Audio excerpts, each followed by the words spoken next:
মাশাআল্লাহ, ইলমানের হাসি। সে সবসময় হাসতে থাকে। তাকে বকা দিলেও হাসে, আবার কান্না করলেও একটু পর হেসে দেয়। তাই ওকে বকতে পারি না। আর এখানে দেখেন তাহান কিয়ানের মুখের মধ্যে হাত ঢুকিয়ে বসে আছে। আর কিয়ান হচ্ছে তাহানের বগলের মধ্যে হাত ঢুকিয়ে বসে আছে। মানে যত দিন যাচ্ছে ৩ ভাই একে অপরের প্রতি এতটা আকৃষ্ট হচ্ছে কি বলবো মাশাআল্লাহ। ওদেরকে এখন একসাথে থেকে যদি দূরে নিয়ে যায়, যদি দুষ্টামি করছে একজনকে সরায় তাও সরে না। ৩ ভাই একসময় একসাথে থাকতে হবে। যদি দূরে নিয়ে যায় সাথে সাথে কান্না শুরু করে দেয়। মানে এখন থেকে কেউ একজন অন্যজনকে ছাড়া থাকতে পারছে না। আর আমার ইলমান যে কী পরিমাণ দুষ্টু, যখন হয় সবাই বলছিল ইলমান বড় ছেলে, কত শান্তশিষ্ট, আর এখন সব থেকে পাজি হয়েছে ইলমান। আর হচ্ছে তাহান ছোটোবেলায় অনেক জ্বালাতো, কিয়ানো জ্বালাতো।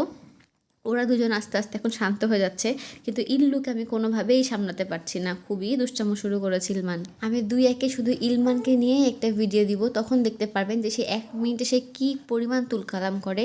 তাহলে আপনারা বুঝতে পারবেন যে সে কী পরিমাণ দুষ্টু। মানে ১ সেকেন্ড সে নিজের জায়গায় থাকে না। আর সবসময় যে মুখে এরকম তার দুষ্টু মিষ্টি হাসি লেগেই থাকে। তো ইলমানের খালামুনের মামারা যদি ভালোবাসেন অবশ্যই আমার পেজটা ফলো করে দিবেন। আর বাবুদের ভিডিও সবসময় দেখবেন, ওদের জন্য দোয়া করবেন। সবাইকে আল্লাহ হাফেজ, আসসালামু আলাইকুম।